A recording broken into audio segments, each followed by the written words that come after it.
اتنے لوگ موجود نہیں ہیں. ہر کوئی فلسطین کے تئیں فکر مند ضرور ہے اور فکر مند تو ہونا بھی چاہیے.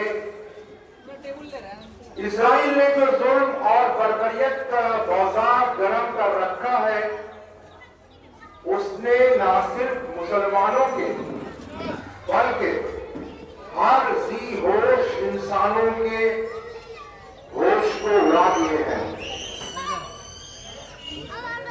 دنیا کی تاریخ میں ایسی بربریت کا ذکر شاید ہی کہیں ملتا ہو اور اسی ظلم کا نتیجہ ہے کہ نہ صرف مسلم بلکہ بہت سے لوگ بہت سے دھرم کے لوگ اس کے خلاف آواز بلند کر رہے ہیں اور سڑکوں پر نکل رہے ہیں.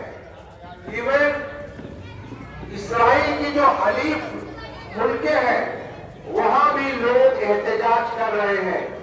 اس احتجاج کی روشنی میں ہم اس جنگ کو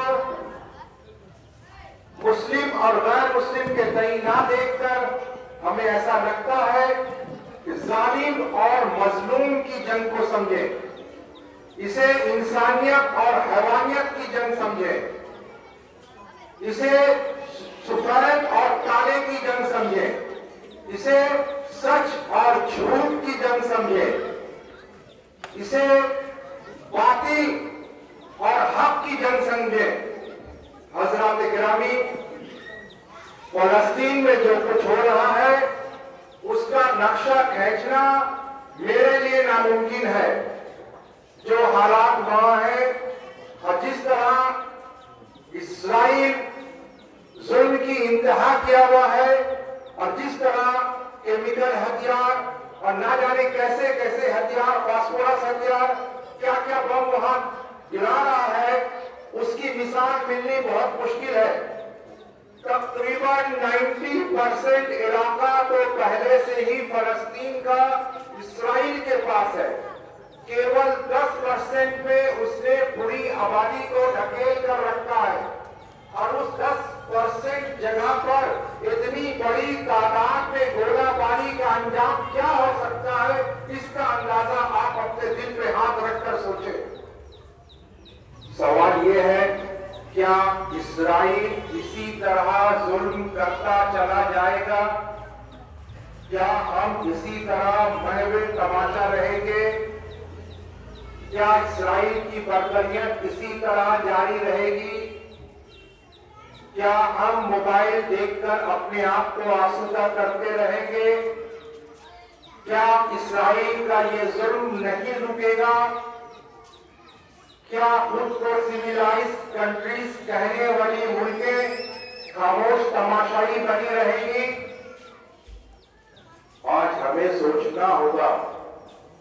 ہمیں اس بات کو سوچ کر خاموشی سے بیٹھنا نہیں ہوگا کہ بہت ساری مسلم کنٹریاں ہیں, ان کا جو فرض ہے وہ سمجھے, وہ ادا کر رہے ہیں کہ نہیں, لیکن ہمارا بھی جو کچھ فرض ہے, ہم اس سلسلے میں جو کچھ کر سکتے ہیں ہمیں ضرور کرنی چاہیے.